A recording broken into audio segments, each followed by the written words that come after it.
YouTubers, it is me, Ray Fox, and I have to talk somewhat quiet just because my boyfriend is asleep and I should be asleep too. We have a run fair thing to go to tomorrow, and I'm being an insomniac, and I really need to take some of these herbs that I'm about to discuss with you guys. So, this is my second fast of this year. My first fast was last month of this year, and now I'm doing it again. The first time was really fucking difficult. This is my first day, so I can't say too much. Sorry, my eyelash is totally coming up. So honest. So anyway, I think the second time is actually going to be a lot easier because today I've been pretty much fine, like, and not craving much or anything. But this is for my Astral, just so you guys are like, why is she fasting? Why is she starving herself? I'm only doing it for about 3 days, maybe 4 this time. I'm not sure. Like, I just kind of feel it out as I go. Obviously, 3 days is the max.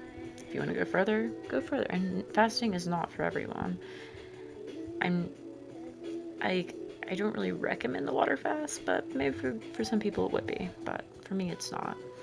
So I'm doing the fast again, and this is from astral projections. And the reason why I fast is, like, you can actually, if you want to, like, have good astral, positive astral projections, you can just do, like, say, like a vegan diet or a vegetarian, because these kind of foods have a higher vibrational frequency, and when you get on the astral, it's a lot better for you in the long run. While, say, if I'm eating meat, it has a lower frequency, and usually this is because when these animals are killed, these animals hold energy. Like, there's a fear when they get killed, and that energy is locked in the meat. And this whole saying of you are what you eat is kind of true, because you are now eating that animal's energy. And I'm not a vegan, I'm not a vegetarian. I sometimes will do some vegan for a while and vegetarian for a while, but I'm not like, this is my lifestyle of choice. I kind of like meat. I really love lamb and goat and gamey meat, really. But I don't eat a bunch of it either. I like to kind of keep a variety in my diet as much as possible. But, so anyway, it's just not for everyone. But by staying away from this during my meditations is the best bet for me, because I like positive astral projections, and I just think that's better. And for me, to increase my chances of having astral projection is to just not, like, is to fast and just stay away from foods in general. Now, if you want to do the other thing, which is vegetarian, or because sometimes, like, eating, like, fruits and vegetables that have, like, a really high vibration actually can aid you. So I'm not gonna say, like, this is for me personally. Like, I'm not saying that anyone should personally do this, but it's what I do. And hold on a second. Yeah, all right, so I'm gonna talk about some herbs now. This stuff. What is this stuff? This is sage. There's different kinds of sage. I think this might be the white sage. I don't know. I don't know what my boyfriend bought. He bought this one. Maybe it's not. No, I think it is. This is white sage, and I usually go about the corners of the room, the windows, the doors. Like, I kind of go through all of it. But that's just because I really... Where did I drop? I don't want any bad entities around when I do an astral. I really want a very positive experience. So, it's just good to do that. And it's just good in general because, you know, like, it actually cleans the air too. Like, even if you're not doing spiritual stuff, this stuff will cleanse the air. Like, it's really good. Recommend you try it. And I also smudge myself, and I want to show that to you guys, like, sometime, like, how... Usually I have someone else smudge me because it's easier.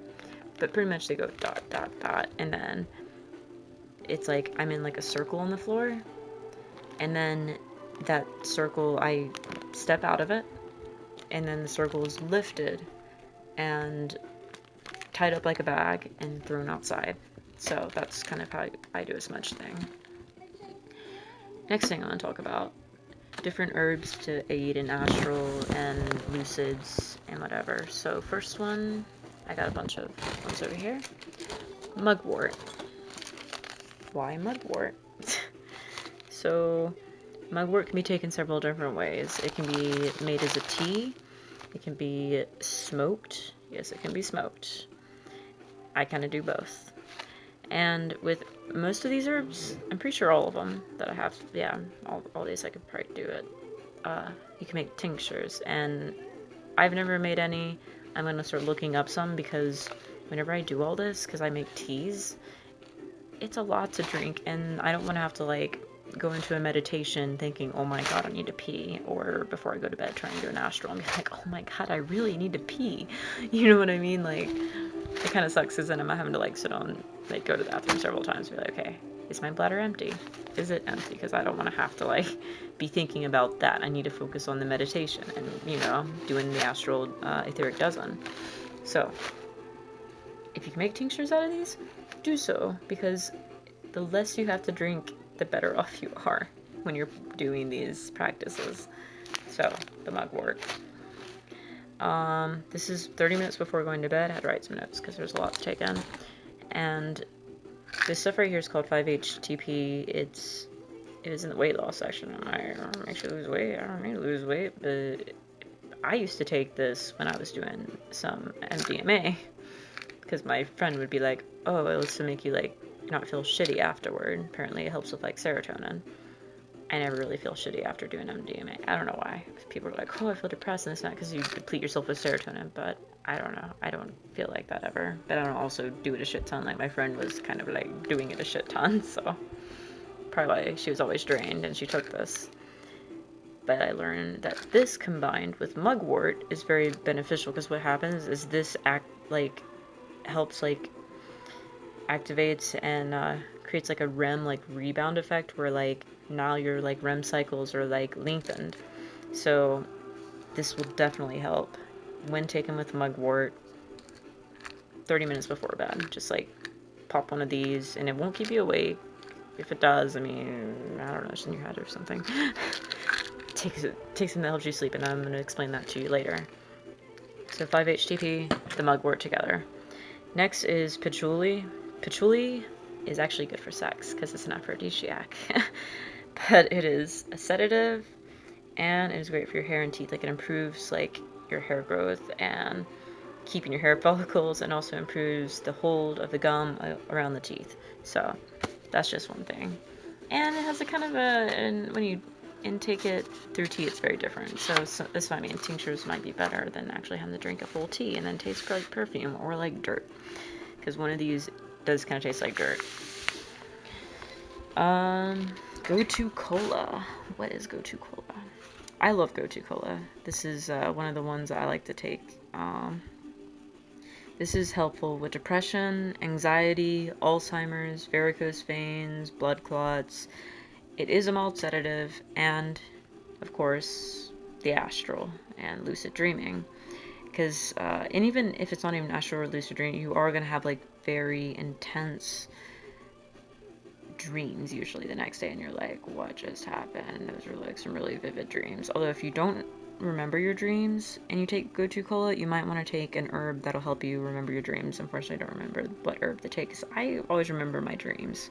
But you can look it up. There's Google. It will, when taken with something to help you remember your dreams, you'll be like, oh yeah, this was incredible. So go-to cola is definitely the go-to.